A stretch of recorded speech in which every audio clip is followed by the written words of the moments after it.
And we're back. Happy August, folks. Apologies for my tardiness, people. Deluded, I'm back again. Big up you lot if you're on Twitch. Shout out to you if you're on YouTube. Please make sure you're smashing the like button. You're subscribing with Amazon Prime. You're checking out the pinned message on YouTube, as well as the you would have seen the hyperlink I put in. And finally finished that Gyökeres video, people. This video, when it's done, will take you over there. Obviously, I think that's scheduled to come out at 3 p.m. So I got your weekends covered, man. But I hope everyone's safe. I hope everyone's blessed. Hope you're having a great Saturday. Happy birthday, mum, on that topic as well. And yeah, I hope you had a great week. And yeah, man, join the conversation and everything. It's been a bit of a chilled one, innit? I must admit, us Arsenal fans, like, obviously, we finally got, you know, the numerous signings over the line, especially the drama with Gyökeres. Every now and again, there's Rodrygo links. We're all hoping for Eze. We'll get into that in just a moment. But for me, I wouldn't say I want to see necessarily rumors. And I know transfers take forever and there's many moving parts and several variables, but I do want to see people kind of moved on, I guess, people, whether that be Gabriel Jesus, Zinchenko, Reece Nelson, this one, that one, the third, whichever one. Some are clearly available and are, you know, long way away from their sell-by date. You know, the milk in the fridge was been expired. Some people might be available for the right price. Others that, as I just said, are expired milk, they might not leave. Like someone like Zinchenko, he might want to run down his deal. Arteta might have learned the lesson around bigger squads and depth and rotation and stuff. And whether we like Zinchenko or not, that could be extended to him. Have we been given any offers? Does he want to go over there, etc., etc.? And for me, I still double down on this. I do think we need a left back. I love Miles Lewis-Skelly. Want him to be the first choice guy. Would love to see him in midfield, but it's not going to happen. Do what you're doing. But there's 38 Premier League games. You're probably looking at 50, 60 games across all competitions. He's still young. He has to be given, you know, rest. You know, while he's shown his maturity beyond his years and consistency, poor form is a thing. And God forbid if he gets suspended or injuries were in issues. Now, obviously, you would point towards Calafiori, a centre-half that can play at left-back and things like that. But that being said, can anyone bet on his fitness? Then you're looking at maybe moving Timber over there. And this is just assuming there's one problem or one injury. So I would like another defensive option off that left. I know we've got Mascara. My hot take is, I think he could do the Tomiyasu thing, like play across the back four, but I've got no evidence to go off that. I've seen you from clips available in the 1-2 games I've watched for Valencia. You can play right back, can play both centre-half positions. Do think you have capacity to play left back, but you get the point of where I'm going, people. I just want to see actually bids agreed people move like Lokonga. Like, I don't know why you went on tour. Obviously, I'm being a bit disingenuous, but I don't know why you went on tour. Arteta clearly don't rate you because you weren't, you know, you was with all them random kids, apart from, you know, the Dowmans and whatnot on this world. You didn't play. Fair enough, you're training. You need to move on. You're still doing the Instagram indirects and things of that ilk. So, yeah, it is what it is. Big up, Frank. Smash the like button, as the man said. Boston, well, go on. Kyle, bless, man. Morning from Brooklyn. Big up the Americans, man. Isak, hold that. I have seen the news, people. Obviously, we're going to get into Arsenal-related stuff in just a moment, people, but you would have seen David Ornstein this morning say Alexander Isak to return to training with Newcastle United. And you know what? I feel sorry for Newcastle fans. They've been rejected for several players. It's been a bit of a struggle in that. Obviously, Isak has thrown his toys out of the pram, rightly or wrongly. Craig Hope's done a very good job. He's a good journalist. I think he does the Newcastle content, but he's done a good job kind of covering all of this, if I'm honest. Now, whether you think it's right or wrong about players forcing moves, yeah, I would actually say you look at Isak with Liverpool fans or some Liverpool fans, and actually we can't act holier than now, Arsenal fans with Gyökeres. Obviously, you know, you look at how people criticize Trent versus what Isak is doing and the connotations around that. We all know if, obviously, we're benefiting from Gyökeres. We want Gyökeres. He signed for the club. But if a player at our football team was, you know, refusing to be back in training or whatever, you know how people would react. But that being said, yeah, and obviously it's not going to be extended to Gyökeres or Isak, two Swedish strikers. People always think with their fan cap on, in my opinion, and things of that ilk. What about when players are, rightly or wrongly, when players are frozen out by clubs, you can't come training, you're training with the under 21s. It's a nasty world, people. But yeah, I feel sorry for Eddie Howe. I actually feel sorry for Isak because apparently, you know, there's been some like boardroom kind of stuff with Newcastle, and there was a contract on the table. Now it's gone, and then obviously the season's played out, kind of things. Like I said, just go and look at the Newcastle journalist Craig Hope, and obviously Liverpool's going to entice you. You know, you can forgive Isak for saying, you know what, come to the Premier League. This is probably at Newcastle. You know, you've made history, you've won trophies. They've got a divine history with strikers, and when it's all said and done, I can't say he's a legend, but first trophy in 70 years, talismanic figure. He's got to be, right? Solidified his name beyond a young kind of potential guy. We've done that to a degree at Sociedad, but, you know, announced himself to the world. Now, obviously, if Liverpool want to sign you, you know what Liverpool is as a club. You can see what they're doing. It makes sense, really. And he must have been given some level of encouragement to kick up a fuss like this. It's one thing having interest. I personally think he'll go to Liverpool. I think the ball is in Newcastle and Isak's court. If I'm Liverpool, I want Isak to kick up more of a fuss. You know, I probably will bid again. Maybe they won't, but they probably will bid again. No clue what this means around Benjamin Sesko or Man United and Newcastle, because yesterday he was more or less going to be a Man United player. Today, the Newcastle rumours are still there. You never know if Newcastle get one of these guys through the door. There still might be something with Isak. We've also heard he's training at Sociedad and he's to return. So at this moment in time, it's in Isak's best interest. The season's 2 weeks away. You can still move because the market's still open. Obviously, you're probably going to have to say, sorry, he's going to be a bit of an awkward first training session, but it's best that you just get on with it, get yourself fit and firing so that you can hit the ground running at Liverpool. Of course, I don't want him to go Liverpool. They've got a great team already. And to add Isak, the less said, the better. But yeah, he is returning over there, people. He is returning. And I just think this is the latest twist. And it could just mean Liverpool go out there and get Rodrygo. Sesko to Newcastle would be funny. Man United going to be so angry. To be fair, I still maintain everything I said about Sesko. I think he's a good player. I just think with Man United, are the conditions right at this moment in time for another young striker? I think it's going to be very different from Højlund. But, you know, Xerxes came in, young potential kind of striker, not exactly been what people expected. The same goes for Højlund. I would love Sesko at my club, regardless of Gyökeres.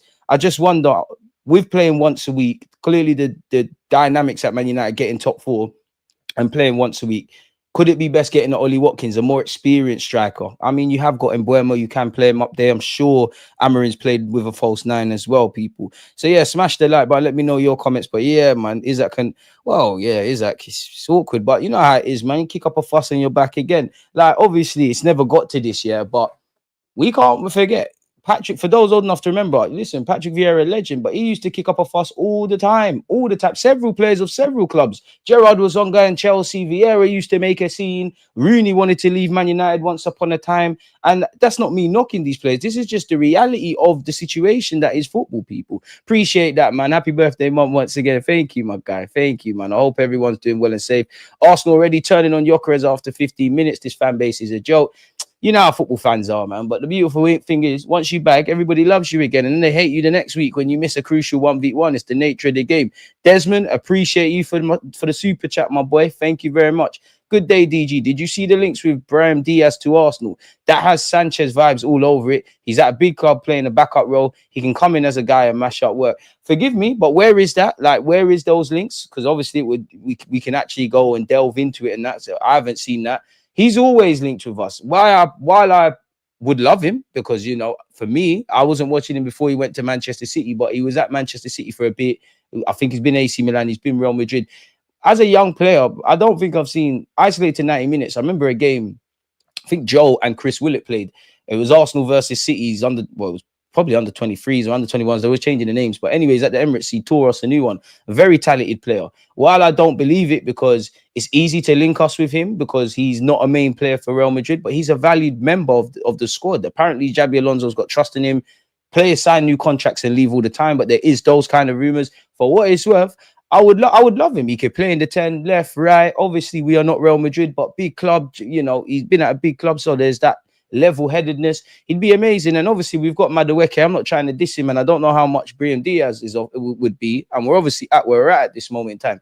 But if you were to offer me a few weeks ago Brahim Diaz or Madueke, I would have went for Diaz. I don't quite agree with Sanchez vibes because I can't see it, because I think Sanchez was significantly a better player with what he did in the game at Udinese, Barcelona prior to coming to Arsenal. Of course, he signed for Arsenal, talismanic figure and all of that. It's hard to be that when you're, you know, every attacking player at them times. It's not that you can't thrive, but you're just part of Messi's assist team, if that makes sense. So yeah, smash the likes, people. One love for the super chat. He didn't like Gyökeres.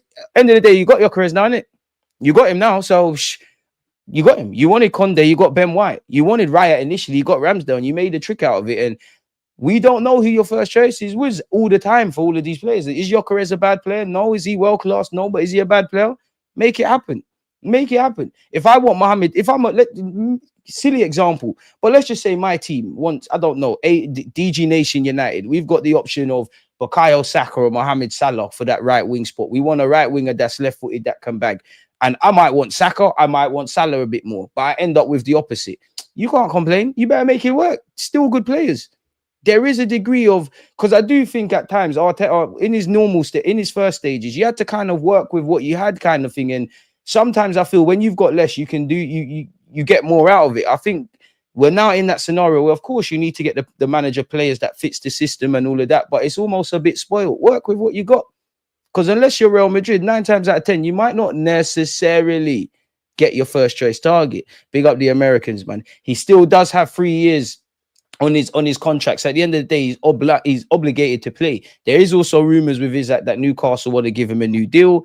Obviously, you're going to get paid a lot more. You'd imagine if you're Isak's agent and you're doing the right thing, forget gentleman's agreement, because we've seen how that's a madness this year, really. Or if you didn't know already, get a release clause. I don't know what that would be. If it's 100 odd million quid, 110, 130, teams activate that happy as Larry in it, then you've got that security essentially. It's a bit mad though, because I thought we would see an Isak saga, as I've said before. I thought you would have seen it next year, just because it's apparently football industry experts expect Harry Kane to leave Bayern Munich. Barcelona are I can already write journalists' clickbait for next year. You just have to link Barcelona with Julian Alvarez if he stays at Newcastle, Alexander Isak, Haaland, because Barcelona are going to go look for a forward. You know, as great as Lewandowski is, he ain't going to play forever. So I understand kicking up a fuss, but at the end of the day, if there's no bids agreed with other clubs, if you're not scheduled to do a medical, in this case, Liverpool, you've got to hold that really and truly. Now, I feel sorry for Newcastle fans in real life, not the social media fans, because Newcastle's a big club, but you lot thought you could join into certain level of banter that you're not built for, really and truly. They're going to bid again, 1,000,000%. And I don't know if they've been indirectly talking, but when have we seen, typically the first offer does not get accepted, essentially. You know, now we know Isak's had a bid. Well, Newcastle have had a bid for Isak. They've rejected it. So there's that. That adds fuel to the fire. Obviously, Isak's going to have to train, but you've got an unhappy body, really. The longer it goes on, the only people that benefit from it is Liverpool if they want to get Isak, because he's going to drag his heels out. You know, last season, going back to what I said earlier about Craig Hope, that whole contract thing happened around the summer, innit? Remember when the season started? Obviously, Isak went and done great things, but remember when the season started, people were saying, oh, he's in a bit of a dump. He's having a bit of a slow year. It kind of correlates. So that could happen again. I always believe as a footballer, obviously, if you want the move, you can be disappointed, but it's within your best interest. Not that anybody needs reminding of how good Isak is, but assuming you stay at Newcastle, there's no point sulking. You might as well just put all the balls in the back of the net. You'd have 2 years left on your deal. As dumb as it sounds, the negotiating position is a lot weaker. As dumb as it also sounds, because it sounds like common sense, it's like Eze. For me, I think you got two options. The first option, we're not going to do in it. Like, we've been briefed. So as much as everyone was doing the articles about, Eze's release clause has been thingy, it's expired.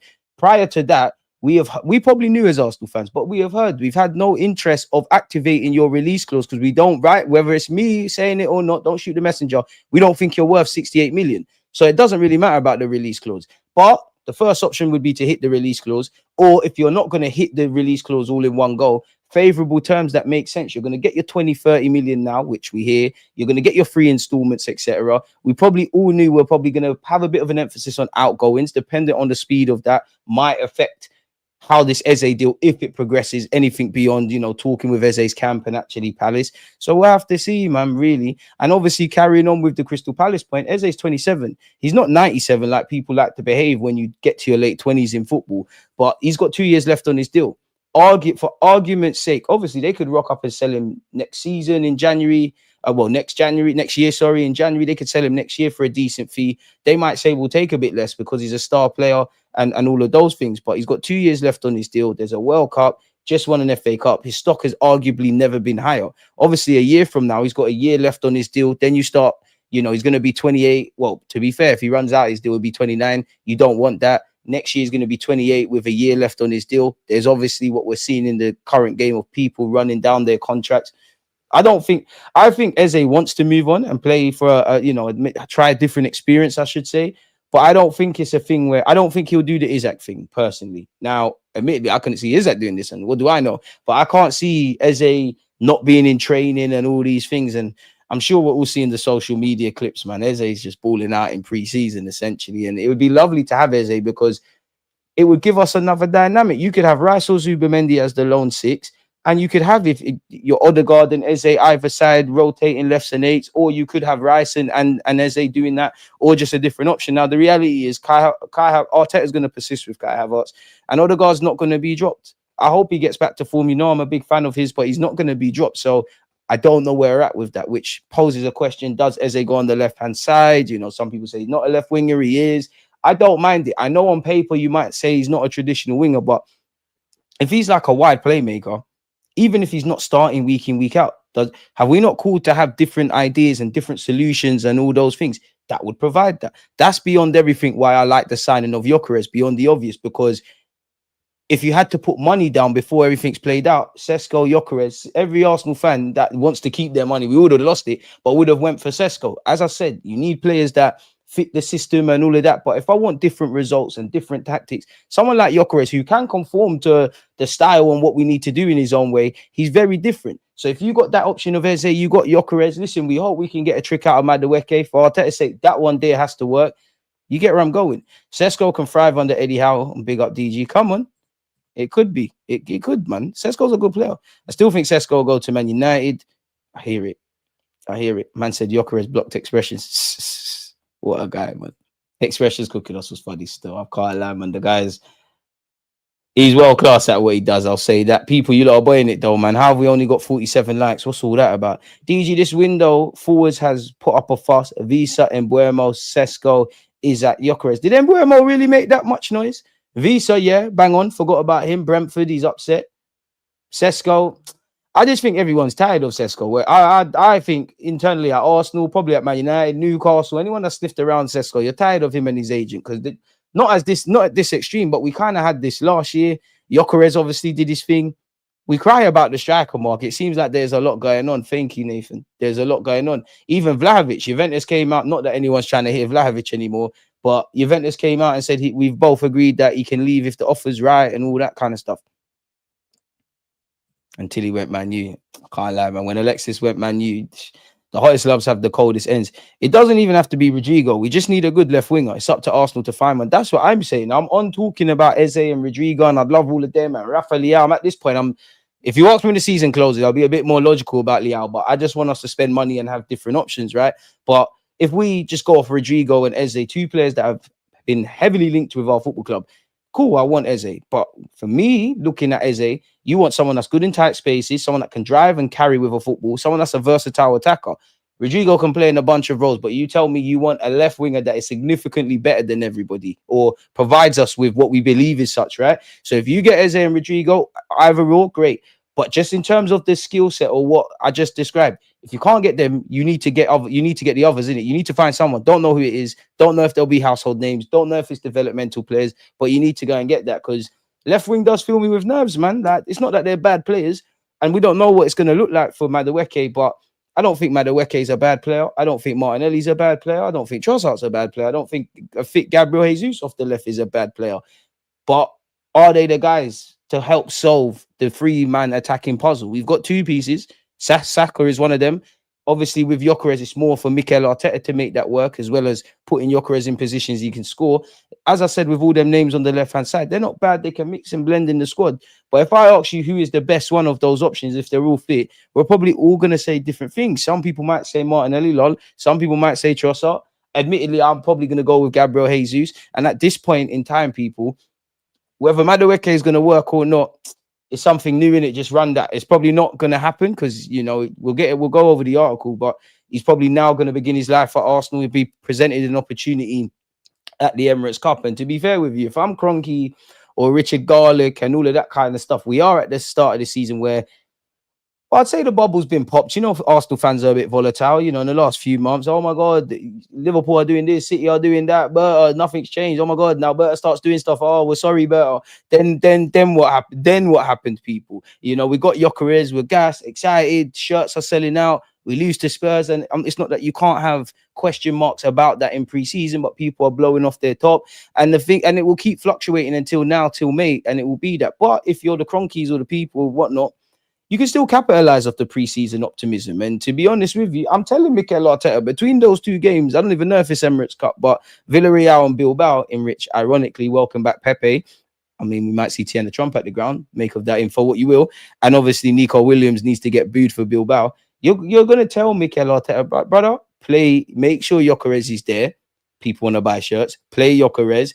Show us Madueke. Obviously, all the new signings. And naturally, maybe not so much, he doesn't tie into this, but come on, man. It's only right Max Dowman gets to play at the Emirates in an official game after what he's been doing in Hong Kong. It's only right that the fans see live and direct if they haven't gone to FA Cup games. But you're bang on the money, Shaqs, man. Alexis dropped off even before going United. His last half a season at Arsenal was dead. Facts. And in hindsight, boy, I can't lie. I thought Alexis was going to bang. You see what you just said there about he fell off for the first half of the season. I thought it was a thing where he's saying, yo, you know what? I don't want to be here anymore because the contract stuff was going on. I think he would just, you know, throw his toys out the pram, right? But in hindsight, yeah, he was declining. It reminds me of Fernando Torres when Chelsea bought him. So yeah, it's an interesting dynamic, that man. It's an interesting dynamic. Liverpool is that dirty. You don't instigate, then walk away. Well, you tough, right? You get money, right? Because what people are going through real life problems. If I'm Liverpool blood, are you a millionaire? Yes. Are you playing for a big club? Yes. Are you going to move one day? Yes. Hold that, bro. Relax, man. We're gonna circle back, but relax. How much do you think we'll get? Sorry, how much do you think it will take to get this deal for Isak over the line? I don't think Newcastle want to do it, so I don't know, but maybe 120. I can't see. I mean, Liverpool 140 is a madness. If Isak don't move this season, next season he'll be worth 70. I still think they can get 80, 90, which is more or less what they give or take around the ballpark of what they paid Sociedad. And you'd imagine Sociedad did their due diligence. And Sociedad are probably the one people with more interest, if you're not Newcastle fans or related to Newcastle or Liverpool, in this Isak thing, because there's got to be a sell-on clause. So like QPR, if Eze moves, there's probably some money in it for you, essentially. And sometimes you have a sell-on clause and then it can carry over to another team. What I mean by that is, obviously, Elise was at Reading. He went Crystal Palace. There's probably a sell-on clause. I wonder if there's a windfall from Elise going to Bayern Munich, if that makes sense. Installments FC. To be fair, we get buoyed for that, but the majority of these transfers are in installments for all clubs, man. Pessa, big up yourself. Madness if Liverpool end up bottling this. You can't be making offers like a League Cup. You can't be making offers like a League Cup runners-up side. I see what you did there, but you know what? I'd say the same. While we fault the players' performances, don't we think Arteta's tactics is not helping? Arsenal's transition in 2022-23 campaign under Arteta was really beautiful. Why can't he adopt that again? Arteta's got to take blame. I do think us Arsenal fans, we look at that season with rose tints. I think Mikel Arteta got burnt, and I think he learned from that because we did need to be better defensively, but I think he's been overly burnt. Like the trauma that you went through that year, you kind of need to rein it back in because indirectly it's harming us in the final third. And what I mean by that is, of course, it was a surprise. Obviously, it ended Calas for us, innit? We didn't win the league, but it was a surprise. We're fighting for the league, free-flowing football. Zini and Gabriel Jesus making the difference. Granit, them times there, fit Thomas Partey for the majority of the season. Granit in that new look role. The attacking football was great. But what I mean by knife edge, but we weren't playing like that for 90 minutes. We was not playing like that for 90 minutes. If we started the game first 45 minutes, but we'll put a couple goals in. We're moving mad. The football's free-flowing, great. The second half would be on knife edge where Ramsdale's making mad. Even the Leicester game where Ramsdale made that fantastic save. Was it Maddison? I think it was. So I do think we needed to improve defensively, but we've gone stale, naturally. Like, we've gone stale. We need different stuff. We're going to go over the Athletics article. It kind of plays into that. Benjamin has said Arteta will get sacked in 2026.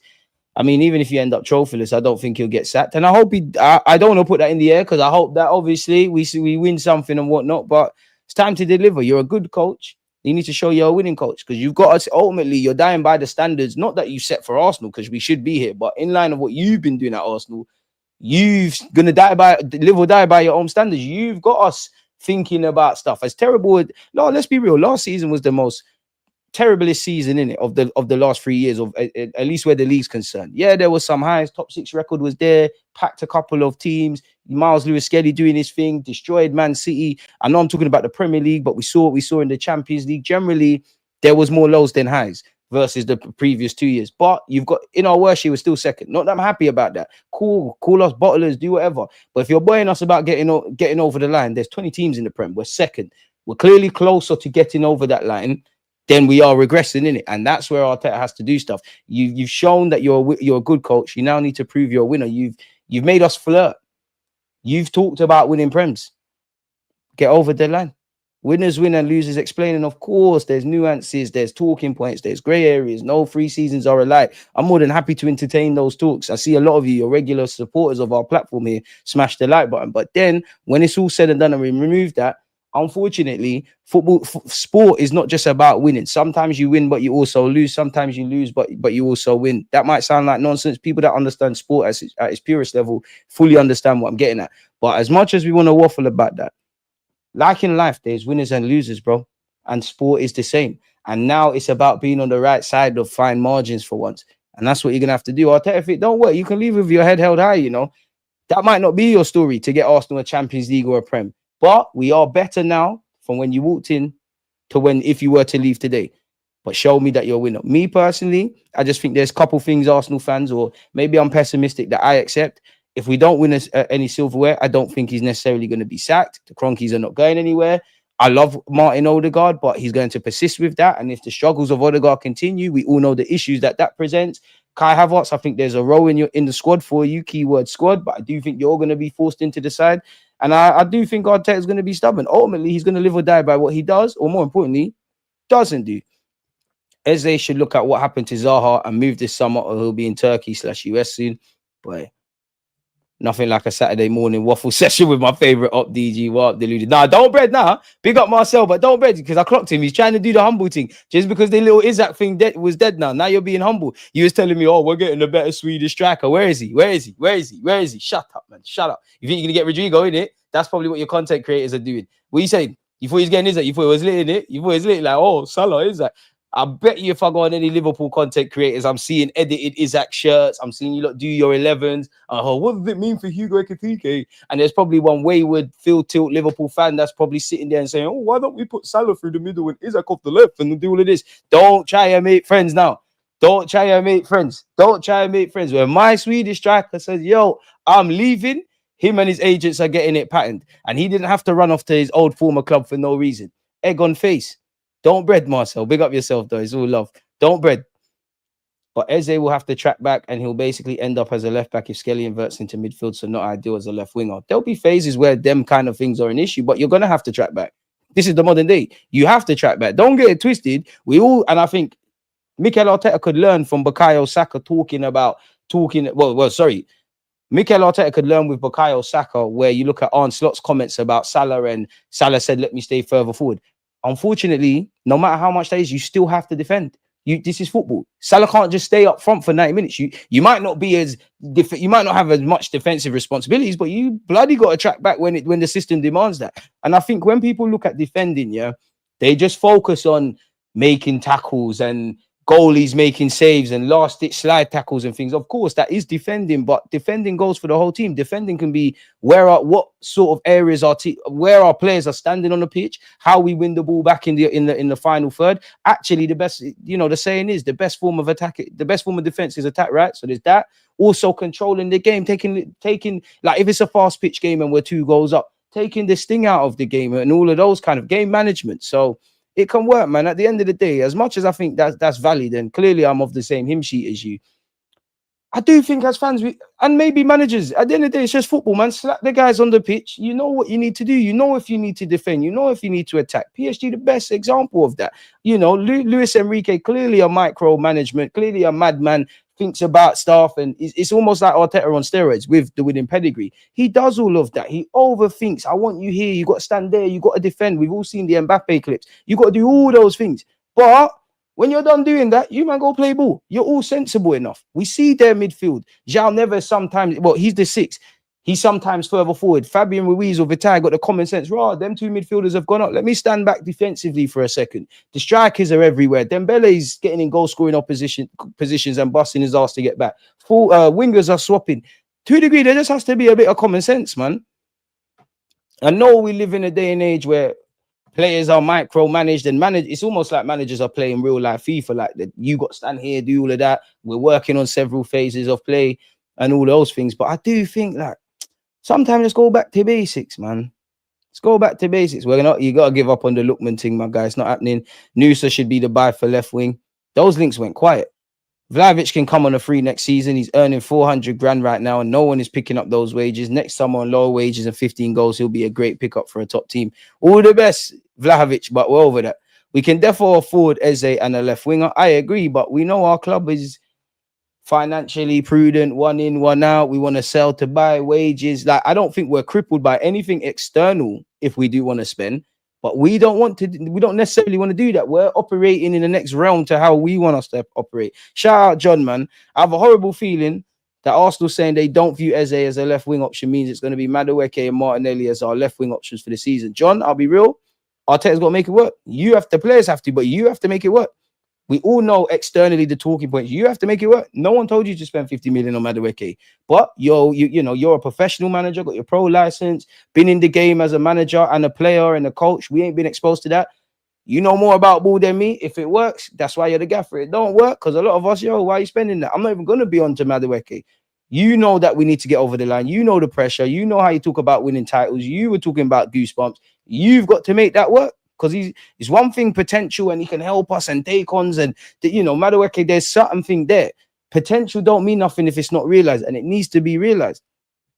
Because we're in a different time space now. Ambrose, appreciate you. Salute, my guy. Eze will be trust our replacement. Don't think we'll go for Rodrygo due to high wages. We could have got Eze instead of Madueke, and that would have got the money for a left winger. And again, like Earth is saying, to us, just normal fans, that is something that's going to be said. Like the Eze thing. Cool, you don't want to spend your 68 million. You think he's worth, we're led to believe 50, 55. So let's say, give or take, there's a 10 million discrepancy with what Palace want and what Arsenal want, right? Naturally, if that deal doesn't happen, naturally people are gonna go, all right, we're cool with Gyökeres, like Zubimendi. Mascara made sense. Cool, 5 million on Kepa. No one was saying buy Norgard, but most fans, no one's crying over that. 50 million on Madueke. What going for that? What's going on? That piece could have been put towards obviously getting my man through the door and maybe doing something else. And this is why I'm saying the Madueke thing has to work. I definitely wouldn't have bought Madueke, but you get a chance, you do your thing, and you need to buck up your ideas. This ain't a play thing now. You need to realize your potential. You had a strong back end to the last season. You started playing left wing. Maybe that's that. But you've got to realize that. But I'll tell you, you've got to make it work. Man can't keep crying about people you ain't had money to spend. You have had peas, bro. In the same way, Wenger was innovative for this football club, and he inherited one thing that helped him is he was ahead. Ultimately, Wenger died by. Actually, I think what made completely side note people, but I actually feel as much as I love Wenger, the things that like made him ahead of the game, ultimately that led to his demise. And what I mean by that is obviously, he was ahead of his time. Like there's none of this emphasis on sports science and recovery and eating certain things. He set the way for all of that when he came to England, right? But then towards the end of his career, he didn't want to adapt for, whether it was in the market, spending money, whether it was the way we need to play, etc. But anyways, that's a side note, people. Obviously, he inherited the defense of the previous regime, and he done all the other things. He obviously paid off our stadium. We're now in a great financial position where there's a great emphasis on Hale End, and you're seeing all the players come through, of all different ages, money's being spent, whether I agree with it or not. We're new to this, like whether I agree with it or not. 50 on Madueke, 65 million on Mr. Man over there, Kai Havertz, etc. Declan Rice, 100 odd. Obviously, at the time we signed Ozil and we got Alexis Sanchez, we did spend some P's. You could say Mustafi served for the PTSD.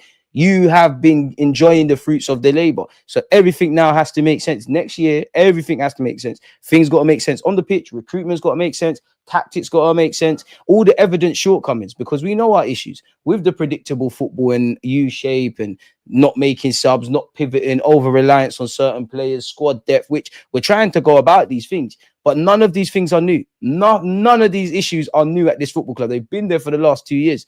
Even now, where, you know what, I praise you better, but as much as I don't know if the signings are going to happen, work, and we're going to be happy. But feels like this is the first window where obviously we still need to address left wing. Cool. If Arteta saying Madueke is the left winger, you've obviously got your striker and you've done everything else. You have addressed everything. I'm not saying I agree with that, but if that's your thinking, you have addressed everything, right? Cool. On one hand, I can't praise you for that because that's what clubs should be doing. Competent teams should be doing that. You shouldn't be praised for doing your job. That's how I look at life. Of course, I give you your flowers. But then I also think you left yourself no other option because we've been pissing about in the market for a couple of years now, doing 5 good things, leaving 5, doing 5 good things, doing 5 shaky things. You need to get everything now. We've left ourselves that because everything we're doing, hope to do, or have done, or the talking points we've had, we all needed this last year. It is what it is, man. It is what it is, man. I see a cheeky Gordon bid. To be fair, he's linked with Liverpool. He's always linked with us. To be fair, he is one of the left wingers name dropped. I don't think the Gordon thing's going to happen. When is our new number 10/left wing Eze coming? I'm with you, look. I have no clue, man. I have no clue. We're going to definitely read the Athletics article in just a moment. We get 100 likes. We'll go over all of that, man. You lot boying it, though. Big up views for the raid. Appreciate that. Views. Assemble views ours. I see what you did there. Eze in the left wing. Otherwise, it's over before Man United away. Less said that, man. We don't need that for Man United. We're gonna slap them. We need to, man. We need to. Pardon me, Vincenzo. One love. So you're saying we play 2 6s and 1 8? Kazubi, Rice, Norgard, and Merino are 6s. I'm just saying have the option of doing that. I'm not saying you have to play 1 6 and 2 8s, or you have to completely, scrap the inverted left back. I'm just saying sometimes you need to try something else. Because when it works, happy as that, we get 3 points, no one don't care. But when it goes left, there's issues there. We need different meals. We're eating, nobody wants to eat the same meal for a week, let alone a year, let alone 2 years. The way we're playing has got us to this point, and I'm not necessarily against it. But the double-edged sword is because you've played a certain way and it's got you to this point where you're second and you're not getting over the line, you do become predictable. Teams do suss you out, and it needs to change. And I'd hear you because Marino's a 6 for me. But in the Prem and what I've seen of Marino, I'd rather you play up front. If it comes to it in midfield, I'd rather you play as an 8. I'm not really with you in the 6, man. Especially like in them even games, them high transitional kind of games. Certain ones, maybe if we're playing, I don't know, Sunderland at home, they're already relegated. We're dominating, can get away with it. Rice clearly ain't a 6 anymore. Zubamendi, yeah, he's a 6. I'm cool with that because he can actually contribute in all phases. He's a cultural kind of 6. On paper, Rice is the more British 6. You get what I'm saying?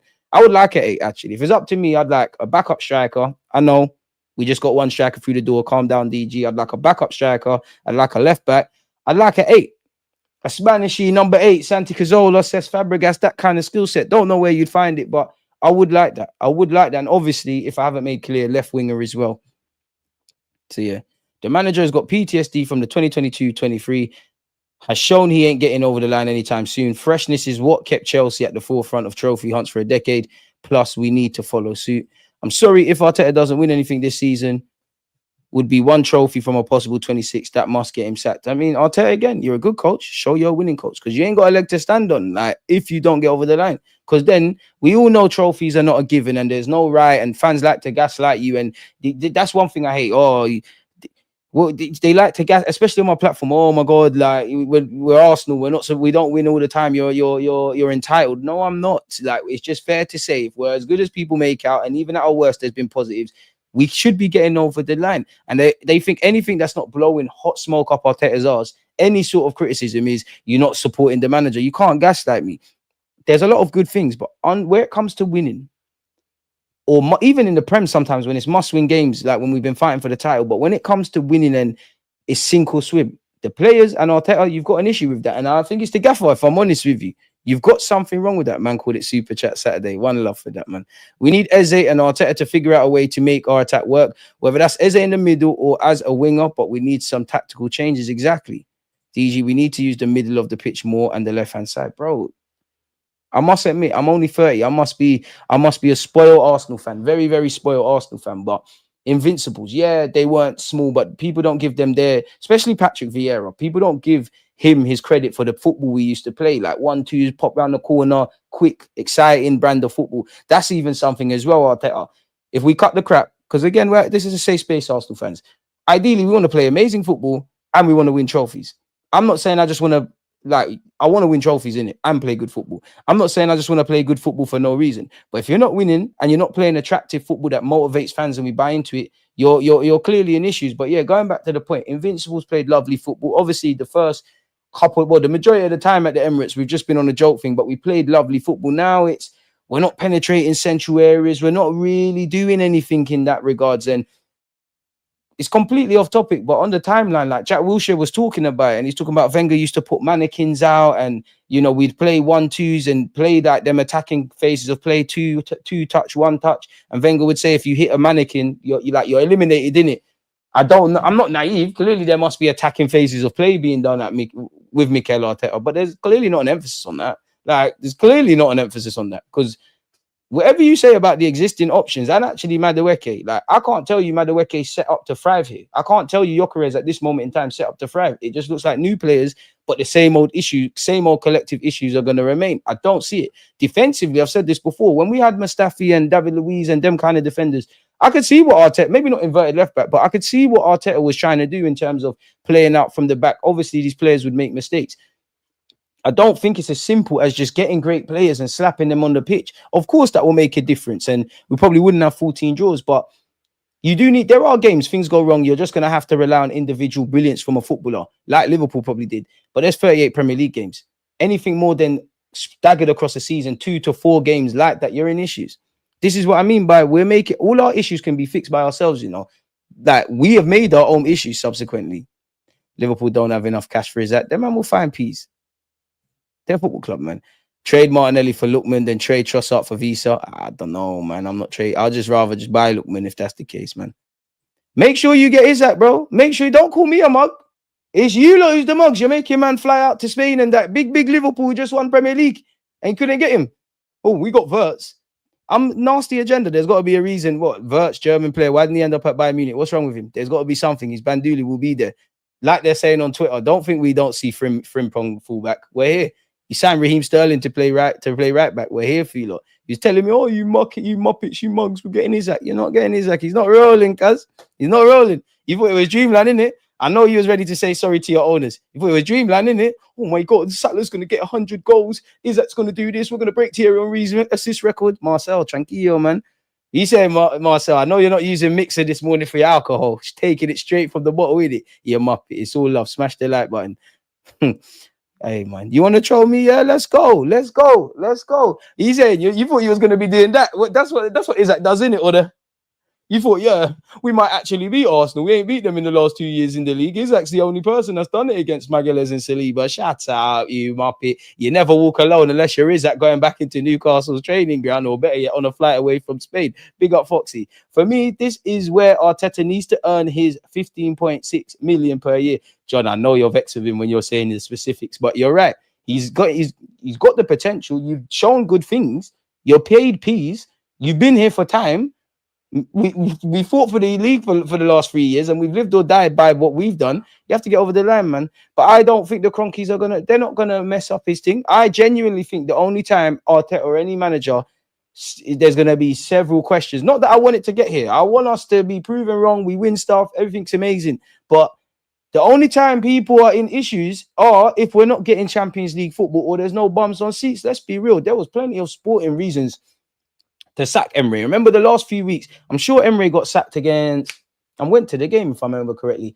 We played someone in the Europa League. It might have been Frankfurt. But you remember there was the rumblings, like we was all saying, oh, like it's looking like you need to go type of thing. You remember that game at the Emirates in the Europa League? Bro, you could see a sea of red seats. No one was there.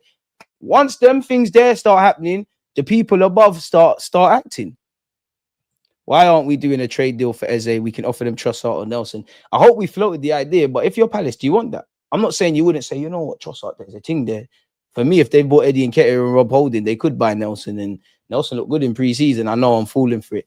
I'm not saying they wouldn't, but surely you just want your bread. You just want your money. Like, yeah, to be honest, if I was Palace, it depends. The South London and the English thing, great. But if I'm Palace and I'm in the Europa League and all those kind of things, I'd prefer Trossard, like Trossard and Mateta. I think I know what I'm getting there. But surely you just want your piece. You just want the bread. Forget them swap deals. I want bread. If you want to give me Nelson or Trossard on a little loan, I don't mind that. But I want my money. Like, I want my money. To be fair, how often do you see swap deals or bit part players utilized? The P is running thin. Isak is signed new at Newcastle. Nah, I still think he's getting Liverpool, but don't let that get in the way of a good Marcel cooking, man. PSG won everything with everyone tracking back as a team. Facts. Why are we complaining as if it's only our players that track back? We saw Kvaratskhelia and Doué in the Champions League. This is the modern day football. Tell them again, you have to. But it's just being sensible with it. And you're relying on your players. No, appreciate you. Big up my members, man. Big up the cat as well. Good afternoon, broski. Big up DJ in the chat. You think Iketike knew their man was going to sign Isak before he moved? Yes and no. I'd say yes because maybe they said, oh, yeah, we got plans. You and Isak are going to cook together with Salah. Maybe they told him like how Liverpool are planning to move forward beyond the obvious ambitions of winning the Prems and the Champs. No, because it's not really your business, is it really? Like, obviously, like it is really, because you'd imagine if you're Salah and Van Dijk and when they were in contract talks about staying at Liverpool, there must have been a conversation, maybe not specifically about individuals, but maybe about individuals were looking to bring in their movements. But it's not really your business, Hugo Ekitike. Like, if I'm Liverpool, bro, you respectfully, if it's Isak and Van Dijk and Salah and I don't know, Ronaldinho, these kind of guys at all clubs can have them kind of conversations. Hugo Ekitike is a very talented player, but if I'm Liverpool, brother, do you want to sign for Liverpool or not? This is a massive club. We just won the league. We're doing big things. There's certified players here. Don't ask me who's coming into the club. You saw us sign Havertz. Do you want to be part of this or not? Safe. And I'm going completely off topic here, but Arsenal, we should have signed Omar Marmoush, Imagine Gyökeres, the option of Marmoush up front. Imagine Marmoush off the left.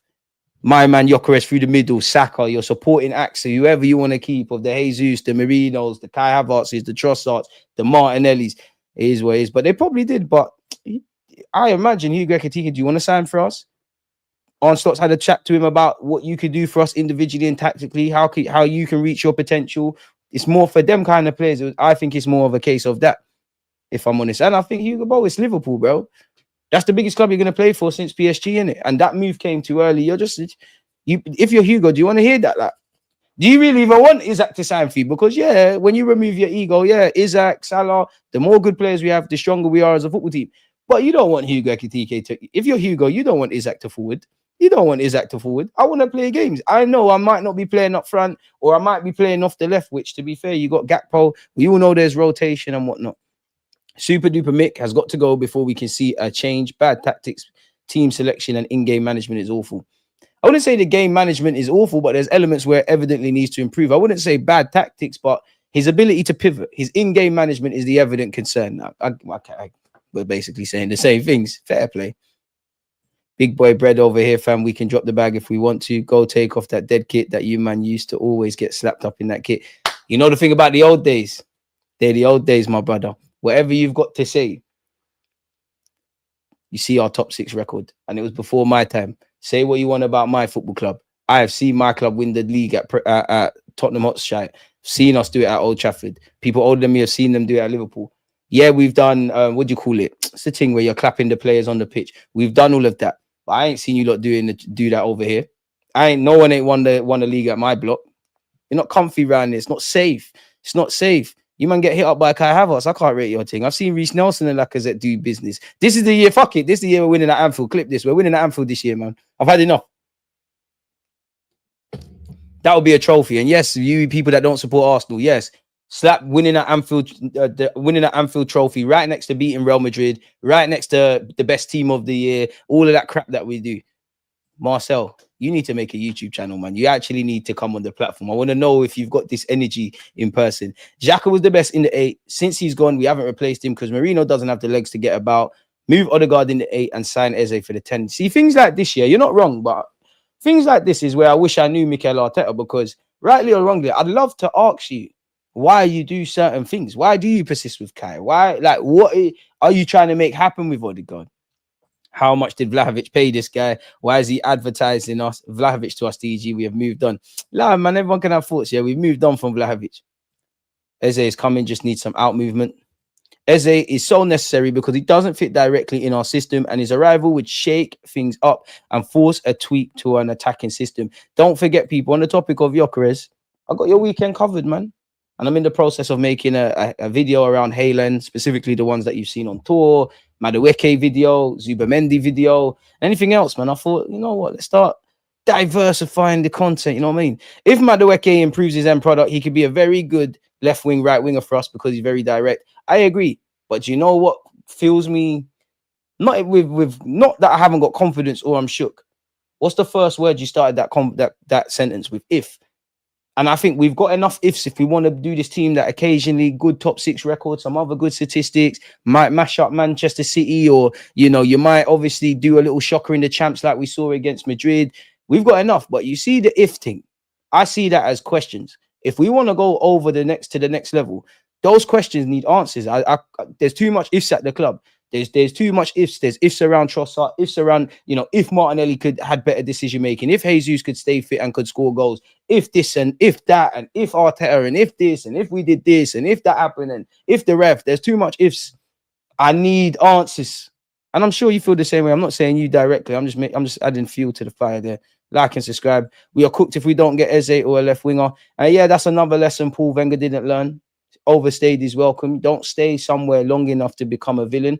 As much as I love Wenger, I will never say a bad word about that man. No man is without faults. Let's be brutally honest. He had a love affair with Arsenal. You know, he's given so much of his life, probably lost a lot of time with his family and whatnot.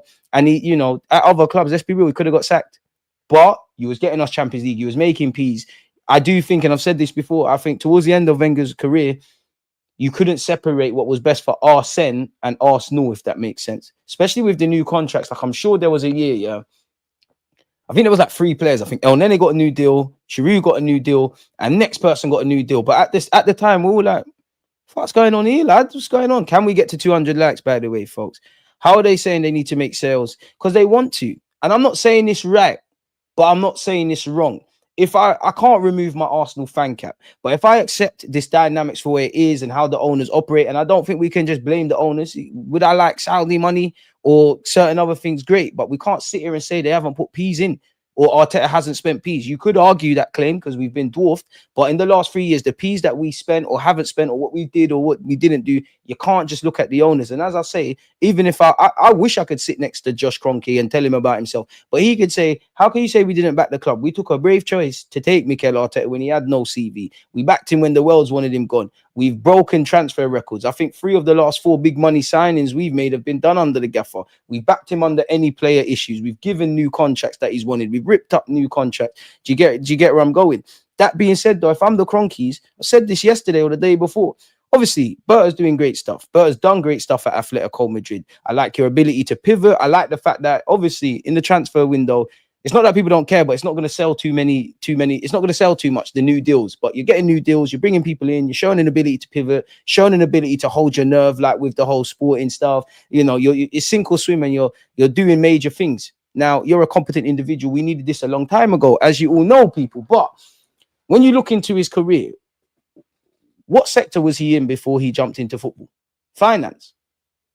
He understands kind of what we're trying to do. You know, if Liverpool and City or Real Madrid and Barcelona, we're trying to do the Atletico thing. Cool, we might not win the league every now and again, but if there's an opportunity, we get over the line type of thing. And we've seen him, obviously the club of people make mistakes, but they've got players for low, sold them for high, looked after the wage structure.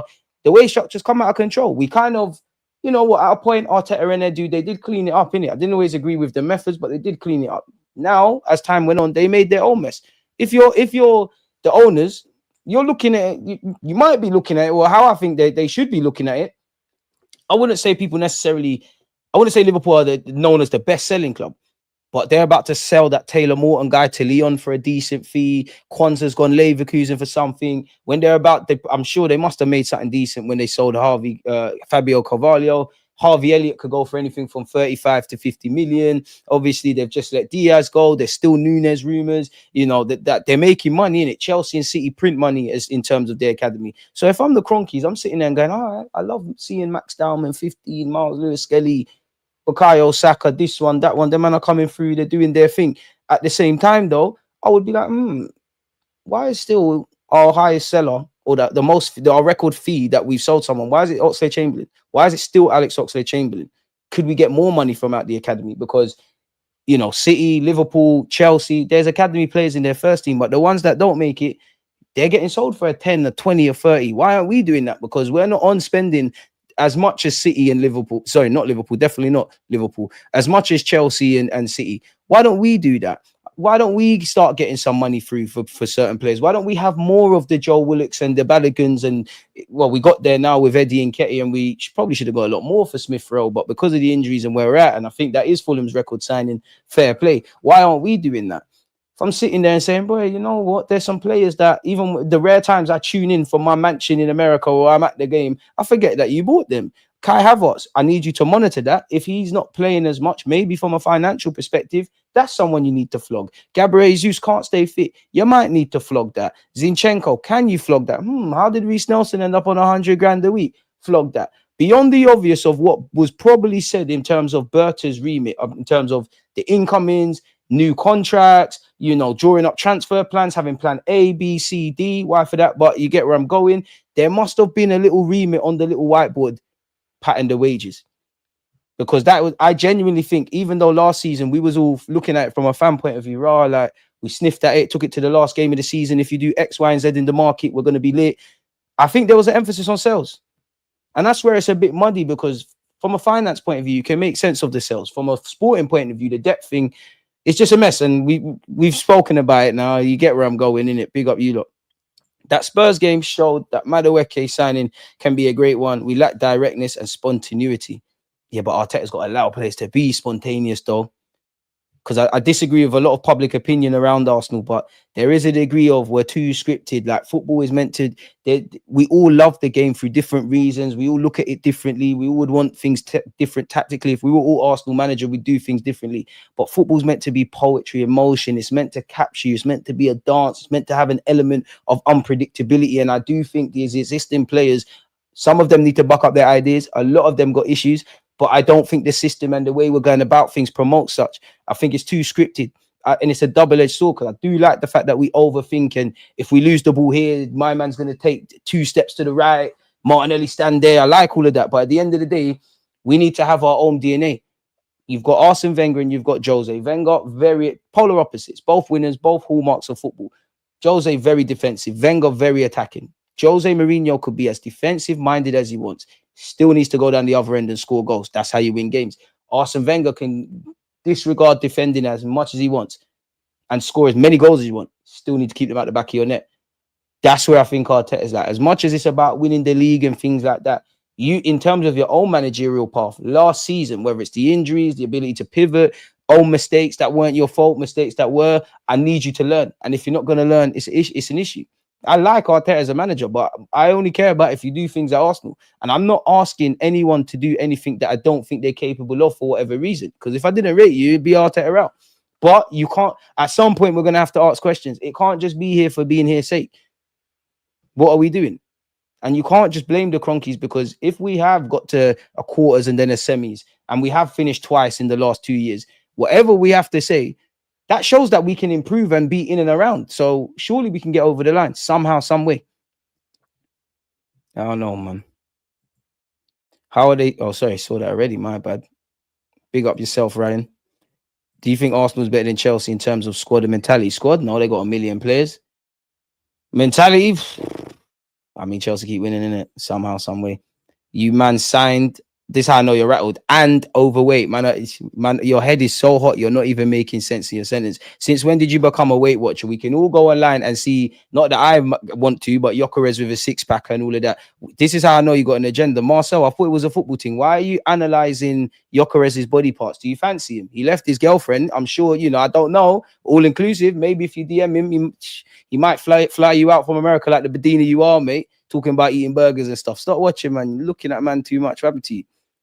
What are you talking about, mate?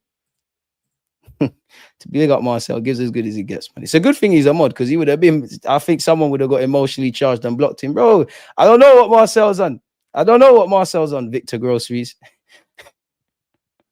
Do you know what? Some of the slander names are mad. I don't want to hear no one say that Arsenal fans are obsessed with your football club or nobody, the Arsenal fans have a, are insecure. Because I get it. Banter has to fly. I'm not even saying Marcel. Banter has to fly. And there are question marks, regardless of if it's preseason or not. But the amount of noise, the amount of reaction on social media and YouTube for losing a preseason game, you lot can never make sure Arsenal fans stay on these rivals' necks. And you know me, I'm not the one that always does that. You need to stay on people's necks. 15 minutes, for someone that ain't been in preseason training for Sporting or Arsenal. Okay, cool. All right. It's cool though, because put the word out. These celebrations are coming to your stadium very soon. And that goes for the whole league. You can see Gyökeres in a positive way as a scumbag. You think he cares about Sunderland or Manchester City? Everyone can get it. There's binds over here. And I don't need to talk about Saka. I don't need to. The 1-2 good players that are at this team, I don't need to talk. You know that the watch is real way we talk about Saka and Wanyeri and Dowman and Lewis Skelly and Declan Rice and Gabriel Magalhaes and William Saliba and the rest of them. And Timber. I can't forget Tim Beasy. Timber, don't pray for Arsenal. Don't pray for these, look. Victor Mediocres. Victor Calories is funny though. Calling man with a 6-pack overweight is nuts. The bants are getting creepy. And you know what the funny thing is? I guarantee you, because these footballers, they do all the body fat tests and that. I guarantee you, he's probably got a lot less on him than you look. And to be fair, it's calm. It's calm. He'll be all right. He could be as fat as he wants. My favorite ever player, R9. I see him rip man when he was fat. Now I'm not comparing him to R9. Just put the ball in the back of the net. That's how you know the man are haters. Analyzing his body. You mean to tell me people are going on Google and zooming in? People getting magnifying glasses and say, oh, let's look at his tits. Oh, he's got a bit of a belly there. Crazy. Marcel's not taking this Isak news well at all. Arteta's last season for me, time to do it. Everyone is on borrowed time. Because in other scenarios, you could have, would have, and probably should have met the chop. He needs to bang, though. He needs to bang, bro. I can't lie, the Victor Blood Clark Carez, it don't. However, it's said, yeah, it don't slap still. We can run it, but it's not like the Aubameyang one. It don't slap still. And if I find the next name, Arsenal should be thinking about getting Donnarumma. We need to tranquillo. What we need to deal with left wing and Eze and outgoings. If you do that, then we can try other stuff. Wenger was a businessman and a technician. Was Arteta out, but he won me over. But heading back that way, you kill me, DG. I don't like, bro. At the end of the day, yeah, I'm the man. I don't think support is blindly following. My loyalty is to Arsenal. I like to think I call it where I see it. I don't think Arteta is walking on water and doing all crazy stuff for our football club, but he's done some good things. Likewise, I'm not going to behave like he's crap, but at the end of the day, I don't care about it. I don't care if Arteta reaches his full potential if it's not at Arsenal Football Club. I do think you've shown good things. I do think you're going to have a bright future in the game. I'm not saying you're necessarily going to get these jobs, but if you became available, you would at least get interviews at other top clubs. I am not here to persist with Arteta for the sake of persistence sake. And until you get over that line, because that's the remit we're on, every option should be open. Everything. Where I've accepted it is, I can't look you lot in your faces. Well, you get what I'm saying. And tell you if we don't win a league, I think Arteta's getting set. I don't. There's certain things I've had to accept because when I look at my club, there's certain things I've had to accept. Even when I go back in hindsight and consider the journey of where this club is. This is where I'm at the point now. Anything's a bonus, man. Man, just going to do the supporting thing. Man, are really out here analysing another man's body. Yeah, leave that to the galley, man. Leave that to the galley, man. Coach potatoes with dad bods. Yeah, trust me. Guys falling asleep with beer on their chest, chatting shit. But again, the game's the game. The game's the game. Just don't make him score. Because I'll run the fat boy jokes. You let a fat boy score against you. It's like letting a fat boy take your gal. Might as well cut. Crazy. 330 people and not 330 likes. What's going on? Tell them again. And football would be boring without Arsenal. Because they say all Arsenal fans do is talk. All you lot do is chat on us. We're getting YouTubers engagement. We're defo keeping every media platform in this country and maybe abroad afloat. But we're the ones obsessed. And I know Arsenal got some special football fans, you know, some crazy individuals on the net that kind of bring it on themselves with idiotic stuff. But yeah, we've gone over the Isak stuff. For what it's worth, though, sources said Arsenal considered Alexander Isak, but harbored several doubts about a deal. Not only did they believe Newcastle were extremely unlikely to let him leave, but whether his fitness record suggested he could be relied upon every week.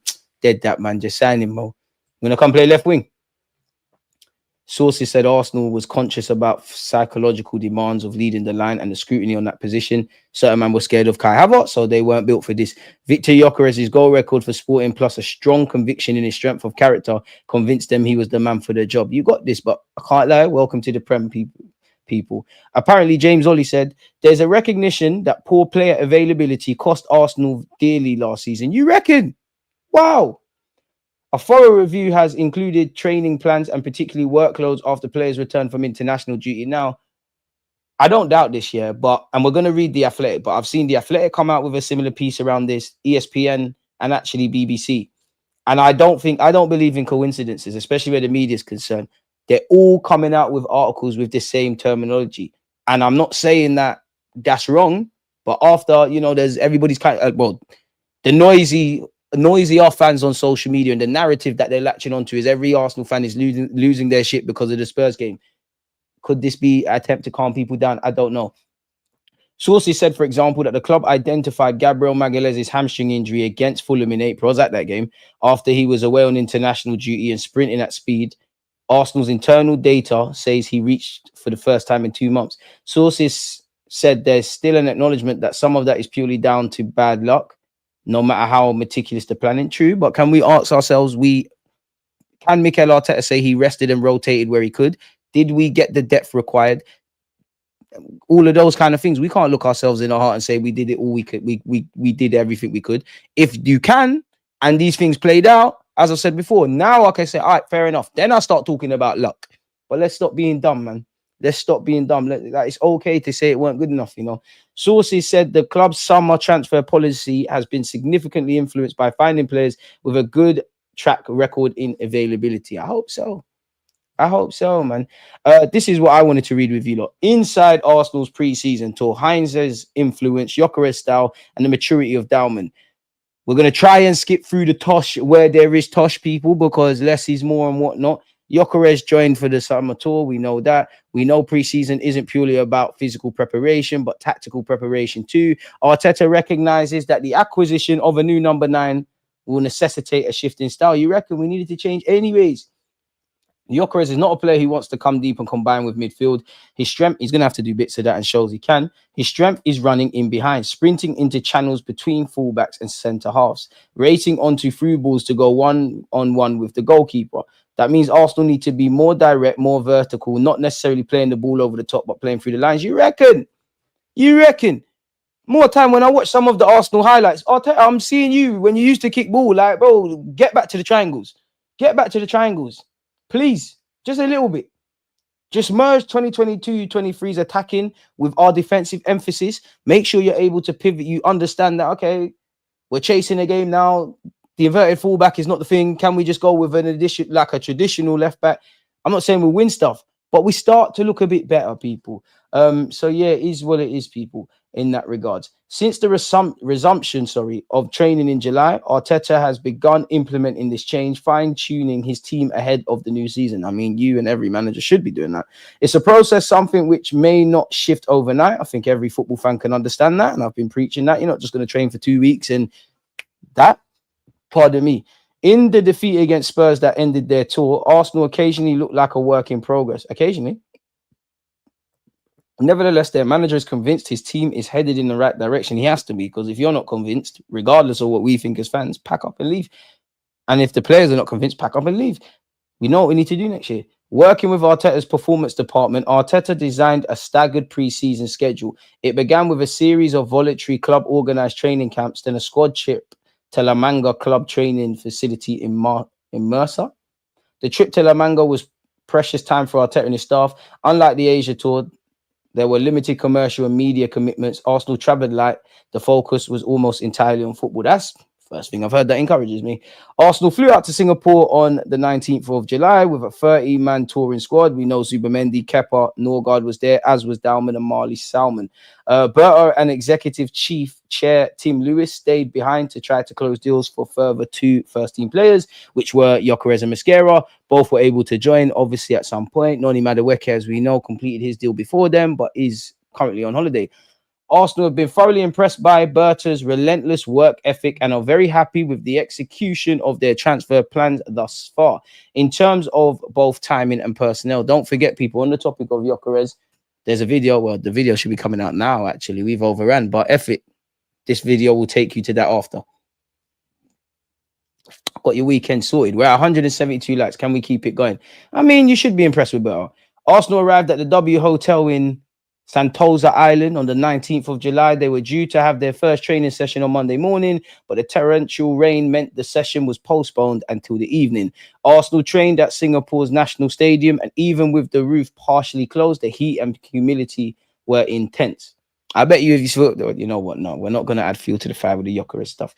That night, several first-team players attended Arsenal's kit launch. Yeah, that's good, man. Listen, I'm not here to big up the commercial stuff. I don't want to hear about that, if I'm completely honest with you. That's great stuff. I just want to hear about the football. On Tuesday, news broke. Big up Miles Lewis-Skelly for that one. 49, Lewis-Skelly. We know we played against AC Milan. Rice did speak about Dalman. Max is unbelievable. There's a lot of talk about Max and how good he is, but there's also 5 or 6 other young lads who also could play tonight. Marley, Josh Nichols, Louis Copley was on the bench. Not everyone's going to make it here. Let's be real, Rice. The group that have come with us have actually really, really surprised me. It's the first I've seen a lot of them, just how composed they are, calm they are for 15, 16-year-olds.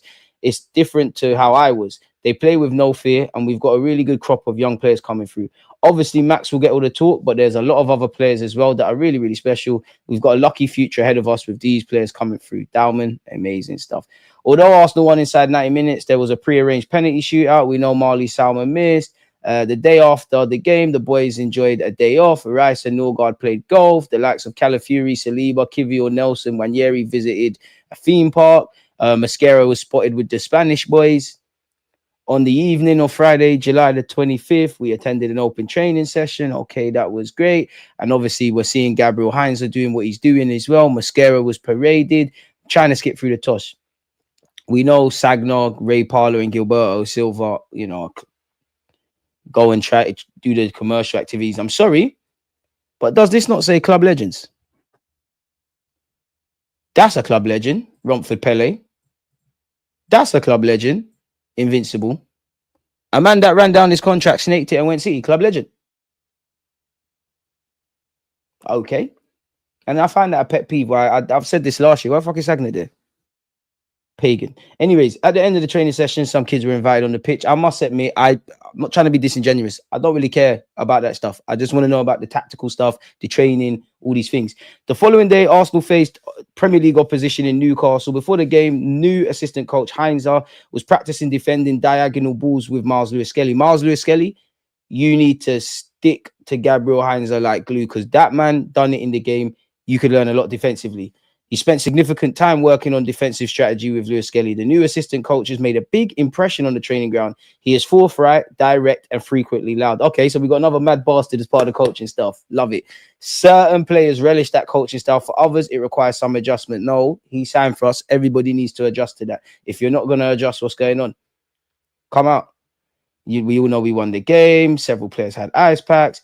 Arteta had deliberated over whether to use Dalman in a game he knew would be intensely physical. While there's no doubt over Dalman's talent, with his body ready to withstand the heavy challenges, I mean, Joe Linton busted his lip and he also won a penalty. He would doubtlessly invite. His skill and confidence are not in question. But what of his bone density, his durability? He's still a teenage boy in a man's sport. Arteta needn't have worried. Dalman was excellent, shrugged off a tackle from Joe Linton. Yeah, we know what he did. Several of the academy players' families travelled. I think Dalman's family also travelled. Obviously, Gyökeres, we know he flew and he was greeted and he was paraded and all those kind of things.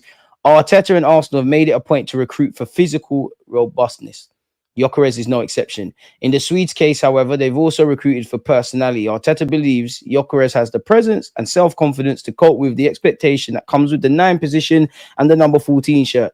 After the 3-2 win, Arsenal's players congregated at a cocktail bar avenue. These pre-season tours offer the squad the ability to bond in social settings. That is great. After a day off, Arsenal trained in Singapore. We've obviously now at the point we've gone to Hong Kong. The gaffer's going to say it's amazing. Kepa and Kai Havertz went to a soccer school. Obviously, there's media requirements and things you need to do type of thing. We understand that, but again, it's not irrelevant. Bro, Sagner's not no club legend. Big him up because he was one of my favorite players, but club legend. I get it. Get your money, but what's Theo Walcott doing these days? Could have grabbed Theo Walcott. What's going on? Making nonsense comments there. But yeah, interestingly though, when you look at the training drill, the opening training drill, Arsenal once again finished the session with small scale games. In Hong Kong, they divided the pitch into setting up congested 11-a-side games. Have you not seen the clip of Zubamendi setting up Gyökeres? And then from the goals gone in, who's the first to celebrate near Gyökeres? Who's running off the left-hand side? I'm not going to talk too much. And I know to the fans that share the same talking points as me, it's dark on the left-hand side. That individual we've got nothing to defend him with. But one last dance. So yeah. By this time, Arsenal were carrying 32 players in the squad. So some, such as Albert Sambi Lokonga, had to line up in the staff 11. Bro, they're violated Lokonga, really. One of Arsenal's 11s had Gyökeres up front, the other Kai Havertz. It was striking to see the difference in style. While Kai dropped into midfield looking to link the play, Gyökeres hovered around the last line of defense looking to make runs in behind. But we have to set up conditions where he can be hit. Odegaard can't be the only one expected to play those eye-of-the-needle passes. They need to come from inverted left back, the left wing, the right wing, vertical passes, splits in behind, sometimes go long with Raya, maybe even Gyökeres drop deep, someone running behind, variety of stuff. We know Gyökeres' cameo was brief. We know that we lost to Spurs. Interestingly, they approached it seriously. Assistant coach Miguel Molina and the first team analysts watched the game from a high vantage point as they would with a competitive game. Fair enough, because as we all know, it's like fans. You could be in the North Bank. You could be sat behind Mikel Arteta. You could be sat in Kroenke's seat. You could all watch the same 90-minute game, but see different things and have different perspectives. That's nothing unique or isolated to Arsenal. That's what everybody's doing, man. Big up Thomas Frank for his nice words on Norgard. We don't need to read that. We know you've known him for time. In recent summers, Arsenal had travelled straight from their final friendly to the airport to fly home. This time, they returned to their hotel for a final night in Hong Kong before departing on Friday, August the 1st. The players, including Noni Madueke, will report back to London Coley on Monday ahead of the friendly against Villarreal on August the 6th, which we will be doing a watch-along. We know our game kicks off against Manchester United, people. Okay. And yeah, like I said, people are saying the same things, the same things. But again, ESPN, they might have some little nuggets that we haven't seen. Sources said Sporting had proved difficult negotiators, but Arsenal Sporting director Andrea Berta showed his value in getting it over the line. Berta has impressed Arsenal's key decision makers who believe him to be every bit of a top executive they hoped they had landed after Edu Gaspar's abrupt departure in November. Sources said that some at Arsenal believed Berta was unattainable given his long-standing connection to Atletico Madrid. However, Tim Lewis and Garlick met with Berta along with other candidates before Berta later met with Arteta and finally Kroenke. Okay, Berta has been left to lead negotiations in many incidences this summer and regularly report back to the club's key decision makers. Sources said the Italians' clear and regular communication has been another welcome characteristic. Communication is simple, but communication or effective communication is vital. So then what the hell was Edu doing? Arteta, Lewis and Garlick, along with the reappointed director of football operations, James King, had settled on the need to add more scoring power at the top end of the pitch during their November meeting with the club's owners in LA before Berta's arrival. But the Italian had an active input in identifying the preferred options. Sources said Arsenal considered Isak at Newcastle, but harbored several doubts about deal. Not only did they believe Newcastle were extremely unlikely to let him leave, but whether his fitness record suggested he could be relied upon as a 100 million plus signing would need to be. The Gunners conducted a detailed background work on Benjamin Sesko at Leipzig for well over a year. However, during talks, suggested the deal would be expensive for a player largely untapped potential. Like Madueke. Sources, or better yet, figures quoted for the transfer fee in personal terms set off alarm bells, in part because of the possible downside if he proved to be an unsuccessful signing. Sources said the club was also conscious about the psychological demands of leading Arsenal's line and scrutiny of that position. We kind of went over that, so I won't bore you lot with that as well. Arsenal obviously originally hoped Gyökeres was there for our preseason tour. That never happened. Sources say there's an acknowledgement internally that the Gunners will have to adapt their style to get the best from Gyökeres. He's not the player who is at his best coming deep to link the play in a way that Kai, for example, can. Instead, sources said Gyökeres will be expected to play to his strengths between the centre-backs, which is music to my ears, running in behind as much as possible. Sources said this won't necessarily mean more long ball soccer. I don't know what soccer is, but hopefully they're talking about football. just more of an emphasis on getting it forward quicker, which is music to my ears once again. There's also a recognition that poor player availability cost Arsenal dearly last season. We have gone over the little snippet with Gabriel Magalhaes. Sources said the summer's transfer policy has been significantly influenced by finding players with a good track record in availability. Arteta revealed that he effectively abandoned his tiered system of ranking players by the volume of matches they had to play. Nevertheless, a thorough line across all their signings this summer has been the pursuit of players who rarely are injured. Sources said there's still an acknowledgement that some of this is purely down to luck, no matter how meticulous the planning is. Big up Max Dowman. Arteta better yet search for balance. Arteta is notoriously meticulous and intense in his work, which might be part of the reason he has struck up an immediate rapport with Berta. However, sources said Arteta is more determined these days to remind himself to take joy from the work he's doing, which is also true in life, but you get joy from winning. There's perhaps somewhere in there an acknowledgement that his intensity needs to be nuanced. For example, sources said Noni Madueke offered to meet up with the Arsenal squad immediately for their Asia tour despite winning the Club World Cup with Chelsea in America just a few days before his switch. Arteta was initially keen on the idea, but then recognized the need for the player to take a holiday and enjoy the victory he just secured. It has, however, at times been difficult to reconcile that search for balance with what the naked eye saw. The club's 2 open training sessions on tour saw Arteta play a highly active role, physically pushing players around and joining in the sessions himself. I don't mind that, and I'm sure, above all, training needs to be enjoyable, and I'm sure when a manager gets involved, that's cool. Then again, he knows he must be prepared for anything, whatever comes around the corner. Okay, fair enough. Graham Bailey on Gyökeres said, one word, wow. That is the response I have had from inside Arsenal's camp when asked about Gyökeres. Well, they're not going to say the opposite.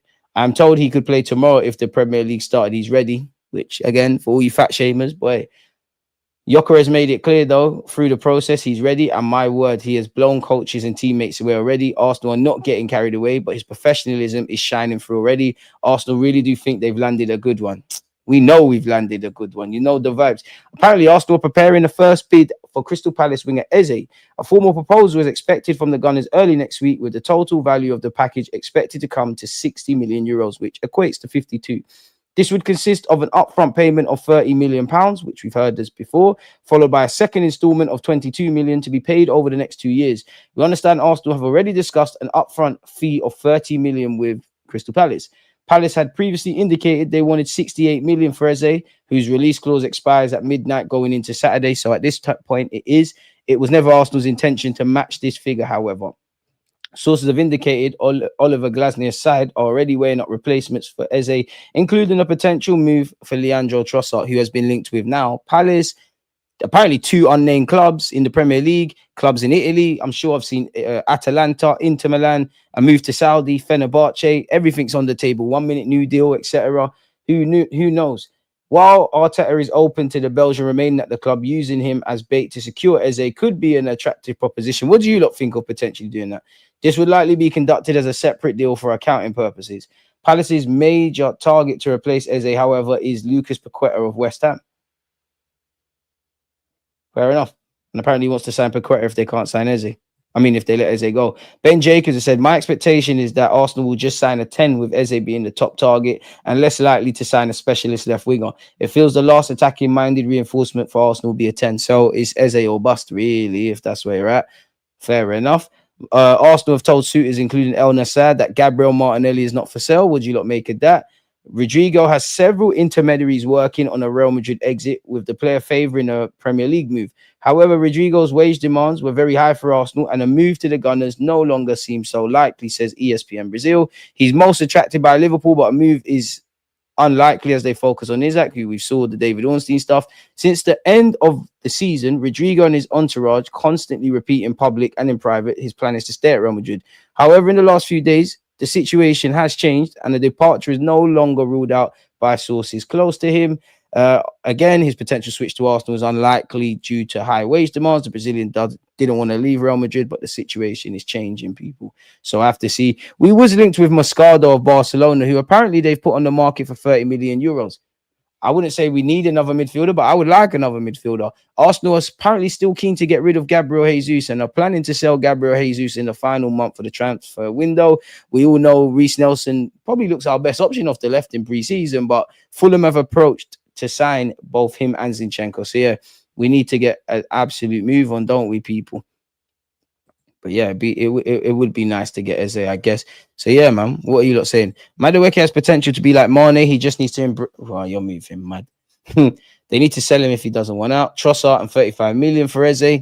Assuming Trossard wants to go there. Add Trossard into the deal. Why not? Palace can take Trossard and Zinchenko. We are okay with Trossard and 35 million for Eze. I hear it, but and I know we need to make money, but is there a reality where you just sign Eze, Trossard's part of the squad for at least a year? DG, my problem is, how do we make our right winger 1v1 with his opponent? Saka and Max had the same problem against Spurs. 3 markers everywhere. It's crazy. And this is where Arteta needs to do a thing, man. Eddie was barbecuing. Brahim Diaz may be the new target if Crystal Palace plays hard to get and Diaz is cheaper. Lads, I'm going on a date with a baddie today. Wish me luck. Trust the process. Let's tell up, my friend. Tell you what's wrong with Arteta. His in-game management is crap. If he sees the formation ain't working, make the necessary adjustments. He doesn't have to change players, just revise and synchronize. Comment of the stream. Facts. Yeah, man. Listen, big up Halem, but not everyone can make it, bro. Some man might not make it now, and we might look back in a couple of years and they're kicking ball in the Prem. Arteta would invite you to dinner, hire professional chefs to prepare the dinner, and then ask them to serve biscuits and tea. Nah, I don't think he'd do that, man. If I'm honest. With the sale of Vieira, Nelson, Trossard, Lokonga, and maybe Zinni and Jesus this summer, surely we need a few more players for us. Yeah, we can never. I want to be over-prepared for once. Yeah, even though those players are not key players, but have we really improved our depth? Eze, when featuring in that 10, is going to cook, and fans would realize how efficient and exciting he is. I don't think anyone could accuse him of not being that, man. The board was busy having good communications last season. Berta said enough's enough and whipped his big energy by signing players. Come on. 100%. You're moving mad. I hear it, man. Man, I really... Oh, sorry, I've seen that already. Yeah, Troops was in his bag with the Aubameyang one, man. What a time to be alive. Imagine a fit Aubameyang now in this squad. But to be fair, he'd probably play off the left. But then again, Aubameyang off the left, Gyökeres and Saka. It'd be all right there, man. It'd be all right there, wouldn't it? It'd be all right there, man. It'd be all right there. People were almost at 200 likes. We got 183. Most fans love Eze. Yeah, the more I'm watching Madueke's highlights, the more I'm liking his signing. It don't matter if Arteta is still in charge. He's clueless and stale tactically. He'll be playing Kai over Gyökeres until he has no choice. The problem isn't playing on the right wing. Problem is only playing on the right wing. If there's no threat through the middle on the left, what do you have to fear? Tell them again. That's crazy potential to look like my age moving mad. Eze will stay at Palace at least until January. Look elsewhere. But hey, should be looking elsewhere anyways, because until he's holding our shirt, nobody knows anything, man. Nobody knows anything. So they need to have backup options because I think we're short. Even with Eze, I don't want to sound greedy, but even if you had Eze, Gyökeres, Saka, and everything else, I mean, I would have bit your arm off for that in the summer, but it does feel like we'd need something else. It really does. It really does. Boy, you're talking about the Leo lad, talented player. Don't know if he can make the step up though. I don't. Arsenal have rivals eating good on this space. The club needs a percentage of the profits these creators make. Bro, Sir Man can never say they don't rate Arsenal. I guarantee you, I challenge you to go on almost any non-Arsenal content creator, right? Half of them are getting mad engagement and getting bare subscribers off milking the transfer stuff this summer. Certain man don't even support us, and I'm sure you'll see in their thumbnails they're going, oh, Arsenal is scary. Design Gyökeres. I get it. The game's the game. You want people to buy it, but like, yeah, pay homage. Pay homage. People calling a man with a six-pack overweight is nuts. The bants are getting creepy. Fact. Sign Liao for 55 to 65 and Eze for 60. You really see us spending another 100+ million? Offload the following in brackets if we can. Havertz, Nelly or Trossard, Zinni, Lokonga, Reese. We're not offloading. You never know if we're going to offer, but Arteta don't want to sell Havertz. Nelly, offers can make you do anything, but as you see here, we ain't got plans to sell him. Trossard, I think he'll go. Zinni, it's more on the wages and how we're feeling about our depth at left back, but he probably should go. Nelson, it's best you do go. Lokonga, you should have been gone. Like, you still shouldn't be here. Shouldn't be here. Just put him on the coach with Villarreal when he's here, man. When we're here and playing that game. I agree, DG. We never sign players for transfer potential. Sign these French youths for 10 to 20. See if you can make it fair. Exactly. And you reinvest. Well, to be fair, the way we're going, it'll be more shaky dealings, but You get the point, man. You got more money to play around with.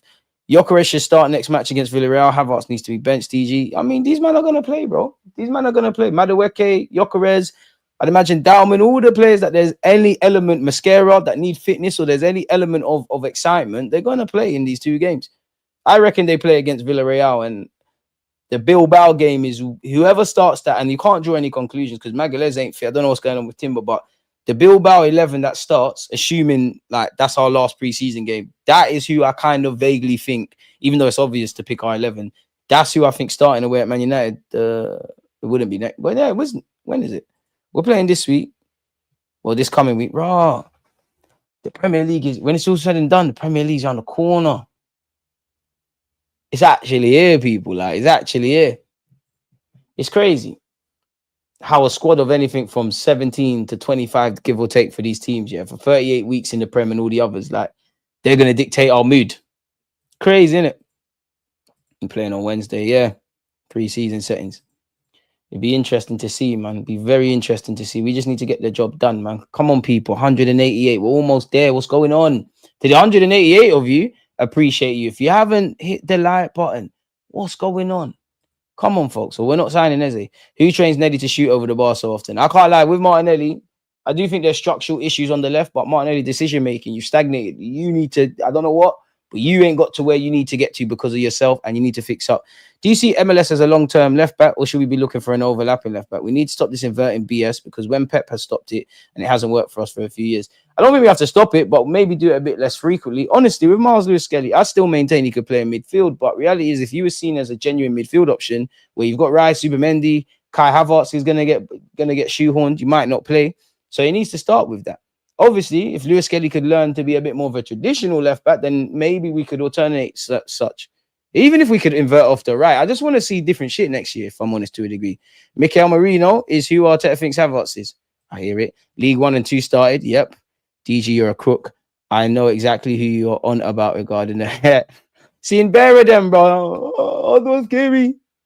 Bro, that's the formula. And I might start doing it. Fuck it. You take a picture, you do some shock phase, you get the players in there, you're there, innit? The algorithm loves you, and you're gone. So people can never tell me they don't rate my club, whether we're winning leagues or not, because you're making videos about us. So that means you're writing concepts, you're analyzing, you're making thumbnails.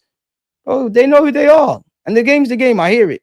But this is what's wrong with the industry. Everybody's chasing rage bait and cheap clicks and stuff rather than building a tribe, rather than having some integrity. Unfortunately, that's what it is. It should be about impact and the culture over numbers. And that's what I hope we've got here. So big up every one of you lot, people. No, I think he has to wait until he's 16 to play in the champs, though. He's eligible to play in everything. Whether he does is another thing, though. Hear me out. Saka right wing, Gyökeres striker, Eze 10, Madueke left wing. If the plan is to be more direct, that could cook on the transition. But I'll tell you, make it work. Even Arshavin left wing would have been better than what we currently have. True. Even Nasri. Nasri was cold, but shoehorn him out there. Jump on the United, the scary train once they sign Sesko. All it is, oh, scary, oh my God. And half of the people don't believe it. Half of the people don't believe it. But you talk with nice words. You speak very slowly. You use smart words. You know, you go and look online and you start doing stuff. These people are crooks. But when you get them on live streams, or when you see them on live streams, you're asking simple questions, they don't know it. And unfortunately, the problem with this thing is everyone wants to be fucking genius. Just say you don't know something or you don't know a player. The game is the game. And I can't blame them, because getting results. If people are donuts, they can't say they don't rate my club. They don't. They can't. You can't. You really can't do that. And I hear it. The game's the game. You're allowed. Don't get twisted. There are some content creators that might be an Arsenal or Man United fan or whatever, but the people that actually like football, like they're fans of the pure game, they can do whatever they're doing. But it's the others, because you don't mean what you say and say what you mean. But again, the game's the game. If there wasn't a demand for it, they wouldn't be doing it in it. That's what happens. I just think it's very short-sighted, people, and it's not about making the culture. 5 more likes, people. DG. Everyone's waiting for next season. Yeah.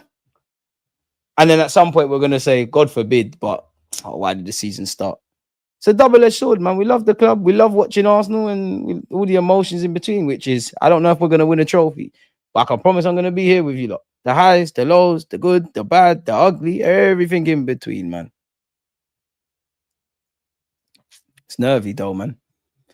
I just hope to God we get over the line. That's it now, man. It's long now. Just win the damn Prem. Just win it. I still have us down as third, but go the way, man. Prove me wrong. When I was 18, sorry, when we went invincible, and I remember people getting, you win some, you draw some on signs and jerseys. I went into every match knowing we weren't going to lose. That's the stand. Exactly. If you can't win, don't lose. If we don't win anything, it's not even a question that he should be sacked.